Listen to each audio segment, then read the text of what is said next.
আপনার ভাই আমার সাথে 5 বছর ধরে সম্পর্ক। 5 বছর ধরে আমার জীবন নিয়ে খেলছে। ও আমাকে বিয়ের কথা পর্যন্ত দিছে, আমারে বিয়ে করবে। ও আমাকে কালকে বলে আসছে ও ঢাকা কাজে আসবে। আজকে বিয়ের বিয়েতে বসছে। আপনি কতটা ভালো মেয়ে আমার জানা আছে। আপনি ভালো করছেন কেন? হ্যাঁ, বিয়ে আগে বলছে আমি নিজের পায়ে দাঁড়াতে চাই, নিজের পায়ে দাঁড়িয়ে বিয়ে করব। এগুলো বললেন না। যত যে একটা কথা আমি যেদিন কিছু করিনি। শুনেন, আমি আপনি আমারে ঠকাইছেন। আমি আইনের কাছে যাব। আপনারা আমারে ঠকাইছেন। সবাই ঠকাইছেন আপনারা আমাকে। তুমি ঠকাইছো আমাকে। তুমি আমাকে ঠকাইছো। তুই ঠকাইছো। আমি তোকে বলেছিলাম তুমি বলনি বিয়ে করবো।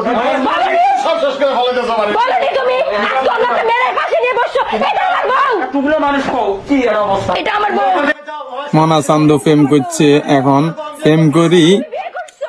হিয়ারে বিয়ে না করে হিয়ারে তুই আরেকদের বিয়ে করলেছে মনা চান্দু। এঙ্গা বাসর রাতে সময় রাচ্চা প্রেমিকায় আজিত। এখন প্রেমিকা তো আয় উরুস্তুল মার গরম।